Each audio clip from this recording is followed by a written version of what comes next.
Good evening, I'm David Nicholas, and next on CMU Public Television, a former three-term member of the State House, now serving in the State Senate.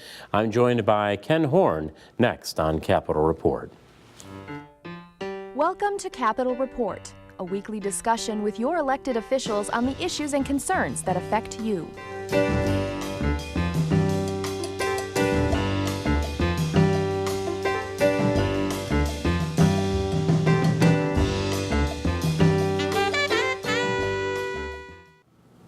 My guest this week was elected to 3 terms in the State House, serving the 94th District in the County of Saginaw from 2007 to 2011. Term limits opened up the 32nd Senate seat in 2014, and he won that race, the district including Saginaw and parts of Genesee County as well. Congratulations, Senator Ken Horn, and welcome back to Capitol Report. It's great to be back with you.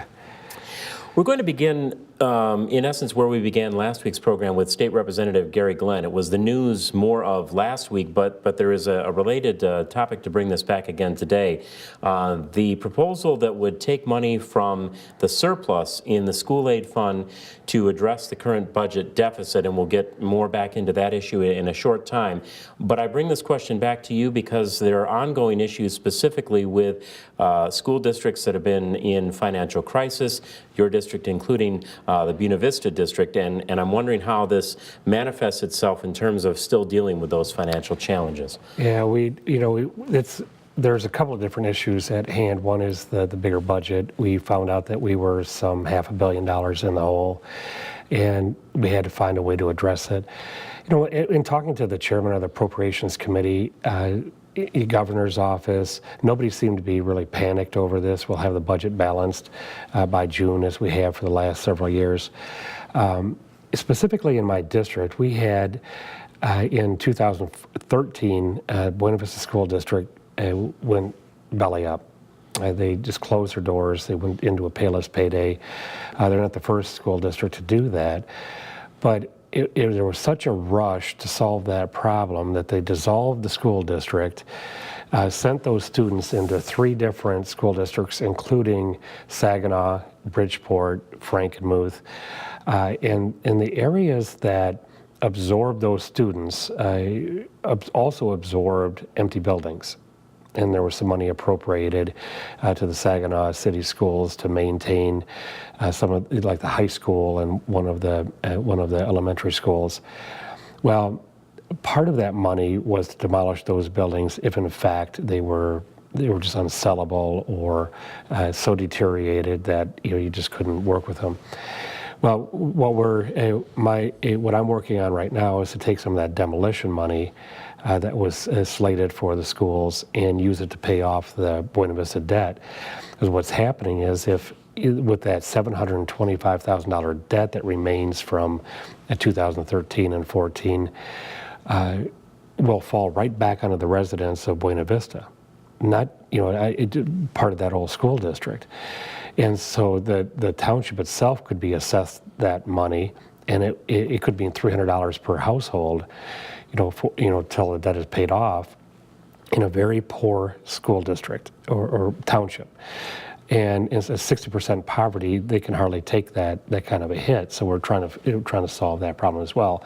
In that, we're trying to set an example for what to do with school districts in financial distress in the future. So I'm talking to my colleagues about that, because there's districts all over the state that are finding financial problems. So we have a lot of work to do. Well, that's a good point, because it was not only Buena Vista, but it was also Inkster, if I remember correctly, that closed at the same time. And so who is setting the model, or are you both working? I mean, are you working in conjunction with lawmakers that represent that area or municipalities there? Because I guess the bigger question, if we have not faced a situation like this, or in the situation of both, how do we set perhaps precedent or a template to follow in the future as to what is done with the debt that's on the table that you raised, the existing properties, and whether they are demolished, repurposed, and so forth. So in looking at these as parallel situations, are they looking to you in the Buena Vista situation? Yes. Are you looking, or are you both kind of working together on We that?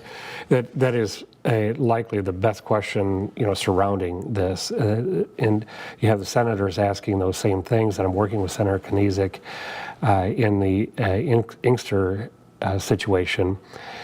Theirs is a little bit different. And number one, the bill is much higher. It's not $725,000; it's $12 million.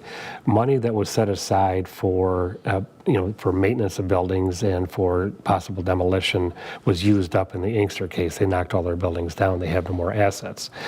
And here we have the assets, and so when the school district thought it would tear one of the buildings down, that's when I stepped in and said, these are perfectly good buildings. We're gonna repurpose them to do something. And so we have kind of a unique situation. We also had the year before, we had, if you remember, Highland Park schools that went into a Payless Payday. We appropriated money so that students could finish school mostly in the surrounding Detroit school district. And then the school opened up the following year as an academy. All their schools were converted into academies. So they didn't dissolve. They're doing fine. Buildings are upgraded. Students are performing. And so there's different ways to handle this. And I think one of the precedents we'd like to set with the solution to Buena Vista is, what do you do when your school districts get so stressed that you go into a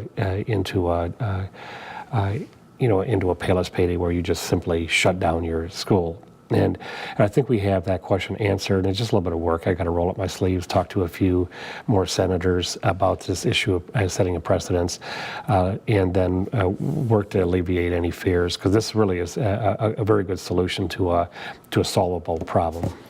And on that bigger issue that you raised of how do we continue to work with districts wherever they are in the state that find themselves in a financial issue, Saginaw City Schools, and we recently saw the developments where there was the question before officials as to whether or not they would merge Saginaw and Saginaw Arthur Hill. That has been put on hold, and yet as part of the deficit reduction plan right now, another alternative, because that would have filled. There was an offer from the Diocese of Saginaw to purchase one of the schools, turn it into a charter. That offer wasn't put in place. So there's all of these moving pieces. Is this another in the big issue of how do we deal with our schools in crisis? Only as a temporary solution. If Saginaw City Schools accepts both purchase agreements on their schools, on the high school and on the Phoenix school, and if they don't take an emotional position of what opens up their charter school or something else, they have as much as $8 million in revenue coming in. They could pay off $4.1 million of their own debt, put a $2 or $3 million into their general fund, and offset the hardship of having to make that decision of closing one of their high schools. But that's only temporary. That money can only last so long, and they're going to have to make a decision at some point. And so you have the residents and the community leaders that are kind of going through an emotional dance right now over whether or not we're going to close a school. If they don't reduce their debt, if they don't keep that promise to the Michigan Department of Education, it's likely that they'll be in such financial stress that the state will have to step in. We don't want to see that happen, but the emotion will be taken out of it if they're in a sense in receivership or bankruptcy, and somebody will make that decision. So I hope it's the community will be able to come together, solve that problem, but it'll get solved at some point. Bringing this out to the statewide picture on this. As we sit down for our conversation here on a Friday morning, State Superintendent Mike Flanagan is calling for a moratorium on the number of charter schools. And this is a part of what we've been talking about because, as you said, the Highland Park School reopened as an academy. He says that that's a question that would come before the legislature. He's making the recommendation, but it would be something that you as lawmakers would have to decide. As we look at all of these issues across the board, are we in a good situation in terms of performance, transparency, all the concerns that have been raised versus the job that the charter schools have or have not done? Where do you stand? I think that, in terms of charter schools, my philosophy is, is consistent through the entire, array of government programs. We need to be able to follow the tax dollar to its final destination. It needs to be accountable. I'm not afraid of charter schools. I think that they can be a solution.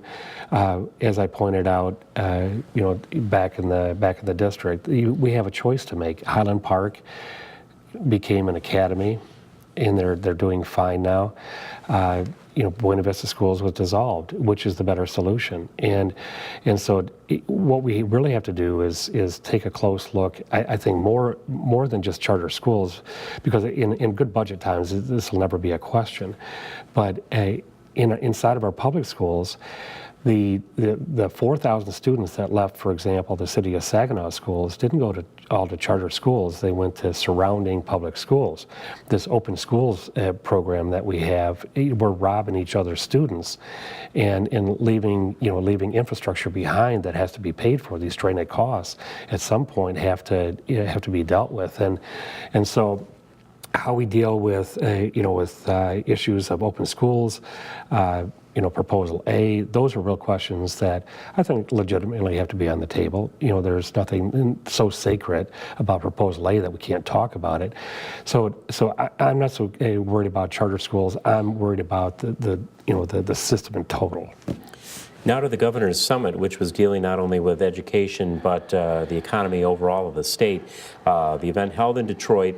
He heard reaction to Proposal 1, the May ballot measure that would raise the state sales tax from 6% to 7%, raising money for the roads, but also addressing the past structure of how the existing gas taxes were going in part to schools. What are people in the district saying to you on both fronts as far as paying for the schools, having that money come back around to do that, but also addressing the issue of the roads, albeit with what is going to be a potential tax increase? Well, first of all, I'm pleased. The governor, this isn't his first economic development and education summit. I attended one 2 years ago, and it was very enlightening. And it's all hands on deck to to grow our skilled trades and in our engineering in Michigan.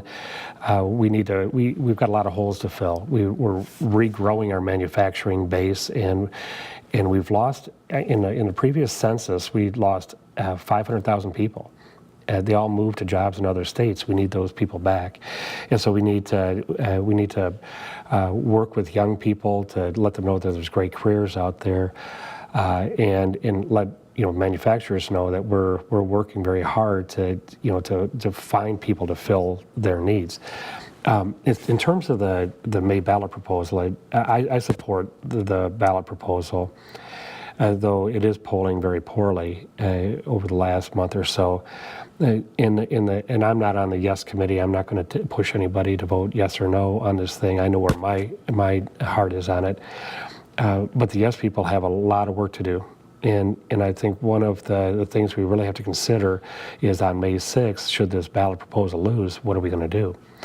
The House plan that, that was, they had a couple of different plans that were put into place. And one of them removed the sales tax on gasoline, which left a big gap in school funding. Now, they found a solution to it. That solution is inside of this ballot proposal. If we say no to that in the ballot proposal, are we saying no to that as a House solution as well? That's my concern.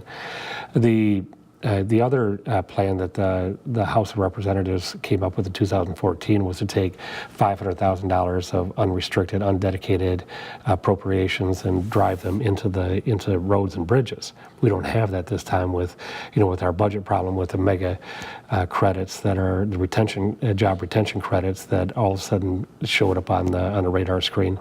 That money is gone. So on May 6th, should this lose, my fear is that we'll be in worse position than just simply falling back into square one. We won't have the same tools, turning the gas tax into a wholesale tax, which is what the ballot proposal does. I understand the hesitancy to vote yes on this. There were a lot of deals cut, in the lame duck session to put this on the ballot.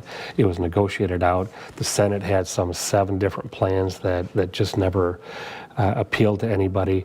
The House had a couple of plans that didn't appeal to the other side. They kind of cobbled together a solution, but of course, I had a philosophy teacher in college some years ago that taught me that no amount of oughts will ever equal one is, and the earned income tax credit ought not be in this ballot proposal. The school funding ought not be in a road proposal. Money for townships and municipalities for police and firefighters ought not be in this ballot proposal. But guess what? This is the way it is right now. Then you have a choice, yes or no, and we can fix the roads, or we can turn it down and wait 3 or 4 years for a different solution. I think we're at a critical point with our roads that if we don't do something now, they'll deteriorate so fast that we'd never be able to keep up with it. Anybody that's ever had a leak under their sink in the kitchen knows if you don't take care of it right away, not only does it make your all your goods under the sink wet, eventually the wood rots. That's about the point where we're at right now, and we need to get this fixed. At the same summit, the governor was talking more about the recent action that will borrow $50 million, and you raised again in what you've been speaking on the issue of the current deficit, that will send the money to community colleges for training programs, the call for the trained, skilled workforce. He made that a very strong priority in the State of the State address. You voiced support for that when that proposal came out. What about this action now, the $50 million that's in bonded money that will be going? I think that's Lansing putting its money where its mouth is, and the colleges are really doing a spectacular job filling skilled trades gaps. I actually I'm using this as a model to try to solve a problem with graduated medical education program.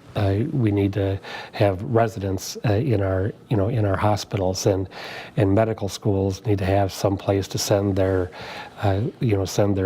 graduates. Central Michigan University is opening up a medical school in Saginaw, and I voted to replace a $5 million cut to the GME, in kind of the same sense that this college program is put into place. There has to be a way to self-fund it at some point. I think we may be coming to a solution on it, but in the meantime, we do have a budget that is cut. So so on the bonding side, I think we're good. On the direct appropriation side, on the GME, it's taking a little bit of hit. So is the film industry tax credit. So are a number of other things. The question, and you brought this up as well, about the existing debt tied to the job creation credits. Those came up in the past administration because of the extraordinary and economic status the state found itself in. Were those deals then that we are now paying for now a good idea then, and how do we best manage the impact that they'll have on the future budgets for many years? I guess out to 2032 is the figure that we're now being said that those credits can be claimed. Yeah, the mega credits are kind of an interesting creature. They came into place under John Engler. They were kind of put on steroids during the Granholm administration because we had 2 manufacturing companies that were in bankruptcy. We were bleeding manufacturing and manufacturing jobs out of the state. And to maintain the jobs that we had, those credits were were put into place. I don't disagree with the notion of it. We're paying the consequence now. My only concern with them at this point, because there's kind of a double-edged sword, the only way that you can take advantage of these credits is to have an increase in your revenue. So we're starting to see a very strong economic recovery. 2 years ago, I called it a fragile recovery. I don't call it that anymore. We're in full recovery mode. We're seeing manufacturing grow. That's why it's all hands on deck for finding skilled tradespeople. But these credits are in place, and they're going to cost us $500 million a year for the next several years. And so we just have to understand what they are. We're making the structural changes today so that we don't have to make major cuts next year and the following year. Understanding the budget and what these are doing to it are the primary concern. My goal, though, is to give the governor a little bit of flexibility and a little bit of time to negotiate with the recipients of these credits to transform them in a way that they're not just to retain jobs, but to grow jobs. And I think once we put ourselves into that position of being able to grow jobs, then we're not so much at risk of a new manufacturing plant opening up, but deciding to move to Ohio or Indiana or Illinois because their incentives are better. And so we really need to address that, but I think we can do it in a very sound and financially structural way. Less than 5 minutes left, but this really does bring us to one of the crux issues I wanted to get with you this week. We're funding schools. We're calling for a skilled force. We're trying to invest to get training programs in place. We're dealing with a changing economy. All of this, you enter as a new member of the Senate and now chair of the Senate Economic Development and International Investment Committee. How do all of these factors play in the course you are setting for that committee, and how Michigan is addressing the changing economy, global investment, bringing exports into the state, having a workforce that can help us compete economically? Well, I think we're on the right track. If you look at Michigan's economy as kind of a stereo equalizer, here we are with, tax policy, regulatory policy, energy policy, our skilled workforce, all of those things, including nearness to resources and customers and things that I used to teach in, fourth grade junior achievement classes. But if you look at the array of issues involved in economic development, where are we at on this? In the bigger scale of things, tax policy we're setting pretty well. And in regulatory policy, we're getting there. Energy policy, we really need to deal with. But if we're a little high in one area, we're better in another. How are we doing overall? And does somebody looking at building a new manufacturing facility look at Michigan? And they are. So I think we need to maintain some of those things. There's 2 or 3 things that could stunt Michigan's growth, in my opinion. And one of them is the lack of skilled trades and engineering, which we're addressing. So I feel comfortable where we're at. The other is in the area of energy. We're shutting down many power plants in Michigan, Ohio, Indiana, Pennsylvania. In all these industrial states are shutting down power plants because the president, promised that he was going to bankrupt the coal industry, and he's going to keep that promise. And those coal power plants are going to be shut down, and we're not building new ones. And so there's going to be an energy shortage at some point. I can't, if we're going to build to out, we're going to make a promise to our manufacturers like GM, Ford, Chrysler, that we're going to have energy for them. But if Detroit Edison or Consumers Energy has to call up Ford Motor Company and say, we need you to shut down, your third shift because you're on interruptible service. If you're going to build a new power plant, why would you build it under these conditions?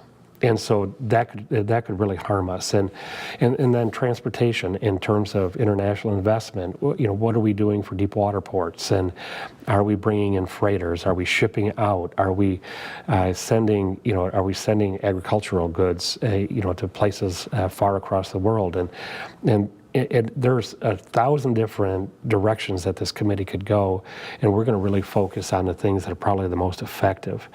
And so we're going to be doing a task force tour around the Michigan's 10 prosperity zones that the governor set up.